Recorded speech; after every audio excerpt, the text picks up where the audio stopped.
শিৱসাগৰত 22 বছৰীয়া মহিলাৰ ৰহস্যজনক মৃত্যু সন্দেহৰ সৃষ্টি শিৱসাগৰ জিলাৰ দুই কাপৰ উদয়নগৰত 22 বছৰীয়া পিংকি দত্ত নামৰ এগৰাকী মহিলাৰ ৰহস্যজনক মৃত্যুক লৈ অঞ্চলটোত ব্যাপক চাঞ্চল্যৰ সৃষ্টি হৈছে প্ৰাপ্ত তথ্য অনুসৰি যোৱা নিশা পিংকি দত্ত অচিনাক্ত কাৰণত হঠাৎ অসুস্থ হৈ পৰে আৰু পিছত মৃত্যু হয় বুলি পৰিয়ালৰ লোকে দাবী কৰে তথাপি পৰিয়ালৰ লোকে জয়সাগৰ চিভিল হস্পিটেললৈ দিয়া বুলি জনাইছে যদিও হস্পিটেলত কোনো তথ্য নথকাৰ বিষয়টো সন্দেহৰ সৃষ্টি কৰিছে অৱশ্যে স্থানীয় ৰাইজে ঘটনাটো সন্দেহজনক বুলি অভিহিত কৰি কয় যে পিংকি দত্তক পৰিকল্পিতভাৱে হত্যা কৰা সন্দেহ কৰিছে ইপিনে পৰিয়ালৰ একাংশ সদস্যই ঘটনাৰ কথা সংবাদ মাধ্যমত প্ৰকাশ নকৰিবলৈ চেষ্টা কৰাৰ অভিযোগ উঠিছে ঘটনাস্থলীত উপস্থিত সাংবাদিকৰ দলক পৰিয়ালৰ কিছু সদস্যই বাধা দিয়াৰ খবৰ পোৱা গৈছে পিংকি দত্তৰ মৃতদেহ কালি নিশাৰ পৰাই ঘৰৰ চৌহদতে ৰাখি থোৱা হৈছে যাৰ ফলত অঞ্চলটোৰ লোকৰ মাজত সন্দেহ আৰু বিতৰ্কৰ সৃষ্টি হৈছে উল্লেখযোগ্য ভাবে মৃত মহিলাগৰাকীৰ 4 বছৰীয়া সন্তান আছে ঘটনাস্থলীত ইতিমধ্যে গাঁও প্ৰধান গাঁওৰক্ষী বাহিনীৰ লগতে আৰক্ষী উপস্থিত হৈছে আৰক্ষীয়ে মৃতদেহ ইতিমধ্যে মৰণোত্তৰ পৰীক্ষাৰ বাবে প্ৰেৰণ কৰিছে ইয়াৰ মাজতে ঘটনাটোক লৈ স্থানীয় ৰাইজৰ মাজত উত্তেজনা অব্যাহত আছে কাণ নাক ডিঙি অৰ্থাৎ যিকোনো ইএনটি সমস্যাৰ সমাধানৰ বাবে সেভেন সিস্টাৰ হস্পিটেলৰ ইএনটি বিশেষজ্ঞ ডক্টৰ প্ৰিয়ংকা দেৱবৰ্মা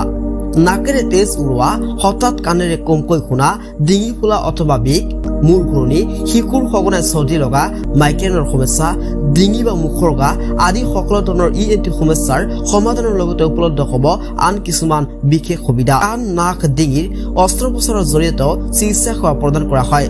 ডক্টৰ প্ৰিয়ংকা দেৱবৰ্মাক আপুনি নিয়মীয়াকৈ লগ পাব ৰাতিপুৱা 10 বজাৰ পৰা আবেলি 4 বজালৈ গোৱালপাৰাৰ সেভেন সিস্টাৰ হস্পিটেলত আগতীয়াকৈ নাম পঞ্জীয়নৰ বাবে স্ক্ৰীনত দিয়া নম্বৰত যোগাযোগ কৰক মই নাওজান গাঁৱৰ গাঁও প্ৰধান আজি মই দিনৰ 8 বজাত এটা ফোন কল পাওঁ যে নাওজান গাঁৱৰ বাসিন্দা পাপু দত্তৰ পত্নী পিংকি দত্তৰ বিয়োগ হৈছে বুলি মই খবৰ পাই আহি ইয়াত দেখোঁ তেওঁ আৰু পৰিয়ালৰ পৰা জানিব পাৰোঁ যে তেওঁ যোৱাকালি 10:30 মান বজাতে তেওঁ বোলে বেহুচ হৈ যায় বুলি কৈছে আৰু হস্পিটেল নিয়ে হ'লেও হস্পিটেল পোৱাৰ আগতে ঢুকাইছে বুলি তেওঁলোকৰ মুখেৰে মই গম পাইছোঁ আৰু এতিয়া আমি প্ৰশাসনক খবৰ দিছোঁ তেওঁলোকে আহি এতিয়া বিষয়টো দৃষ্টিগোচৰ কৰিছে তেওঁলোকৰ ফালৰ পৰা যিখিনি কৰিব লাগে সেইখিনি কৰিছে আৰু এতিয়া তেওঁলোকে আৰক্ষী বিভাগৰ পৰা জনোৱা মতে তেওঁলোকে এতিয়া মৰণোত্তৰ কাৰণে জয়সাগৰলৈ তেওঁলোকে প্ৰেৰণ কৰিছে সন্দেহ বুলি তেনেকৈ এতিয়া পৰিয়ালৰ লোকে কোৱা মতে তেওঁলোকৰ কোনো সন্দেহ নাই বুলি কৈছে তেওঁলোকৰ মানে পিংকি দত্তৰ মাতৃয়েও তেওঁ কোনো সন্দেহ নাই বুলি কৈছে তেওঁ আজি অৰুণাচলৰ পৰা পাইছে ইয়াত তেওঁৰ স্বামীও নাথাকে অৰুণাচলত থাকে আজি ইয়াত অকল তেওঁ শাহু আৰু তেওঁৰ নিজৰ ল'ৰাটো 4 বছৰীয়া ল'ৰা বিয়া হোৱা তেওঁলোকৰ মতে 5 বছৰ হ'ল বুলি কৈছে আৰু ল'ৰাটো 4 বছৰ হৈছে এতিয়া মানে হেৰি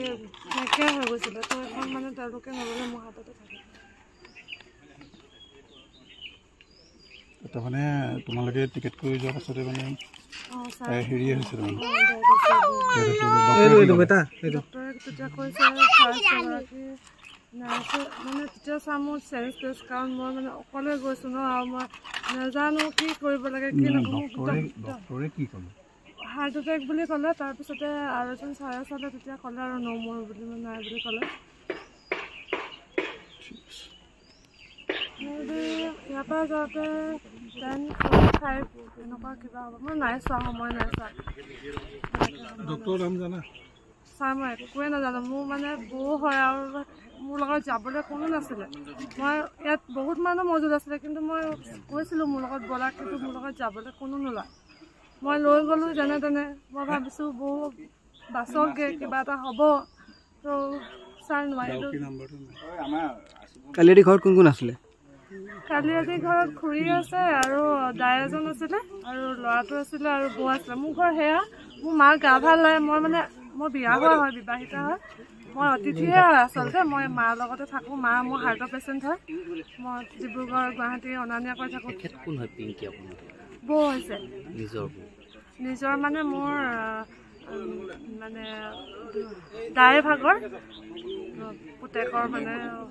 ৱাইফ কালি কাৰ গাড়ীত গৈছিলে 108 মাতিলো 108 হয় ছাৰ 108 মাতিলো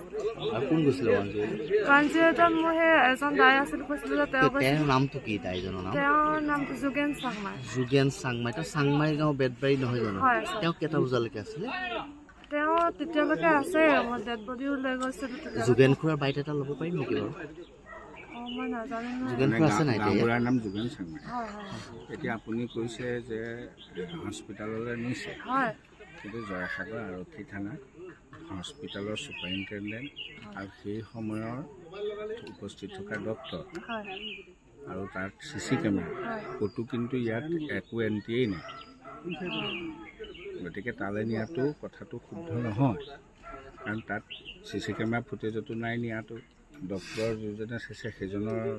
অস্বীকাৰ কৰিছে মানে এনেকুৱা পেচেণ্ট নহয় আমি নিছো মই টিকেট অলৰেডি কাটিছো টিকেটটোতো চবেই কাটিব পাৰে সেই টিকেট ছাৰ মই নিছো তাৰপিছত এণ্ট্ৰি কৰিলে নে নাই প্ৰেছক্ৰিপশ্যন লিখিলে নে নাই প্ৰেছক্ৰিপশ্যন নিলিখিলে সেইখন মই হাততে লৈ যেনেকৈ ডিচাৰ্জখন দিলে নে নাই আপোনালোকেতো এতিয়া তাত মৰিছে যেতিয়া তাত ডিক্লেয়াৰ কৰিছে যেতিয়া মেডিকেল চাৰ্টিফিকেটত তাত হেৰি এটা লাগিব সেইখন নিদিয়াকৈ তেওঁলোকে এৰি নিদিয়ে নহয় ছাৰ মই কথাটো বুজাই দিছোঁ তেওঁলোকে ক'লে যে তেওঁৰ যদি কোনো ইঞ্চুৰেঞ্চ নাই তেতিয়াহ'লে পষ্টমৰ্টম কৰিলেও হ'ব নকৰিলেও হ'ব পষ্টমৰ্টমৰ কথা কোৱা নাই ডেথ চাৰ্টিফিকেটখন লাগিব নহয় ৰ'ব মই কথাটো কৈছোঁ তেওঁলোকে মোক যেনেকৈ কৈছে মই সেই তেনেকৈ কৈছোঁ তাৰপিছতে তেওঁলোকে ক'লে পেৰেণ্টছক সুধিলে মই দাদাক ফোন কৰিছোঁ ঘৰৰ অল ফেমিলিক ফোন কৰিছোঁ তেওঁলোকে ক'লে নালাগে পষ্টমৰ্টম কৰাব নালাগে তাৰপিছত হ'ব বুলি ক'লে তাৰপিছত ছাৰক মই কৈছোঁ ছাৰ ডিচাৰ্জখন দিয়ক তেনেকৈ বুলি খুজিছোঁ তাৰপিছতে তেওঁলোকে মানে লৈ যাব পাৰা যদি তোমালোকে বিচাৰিছা সেই বুলি ক'লে লিখিত লৈছিলে নেকি আপোনালোকৰ লিখিত নাই লিখিত নোহোৱাকৈ নিদিয়ে নহয়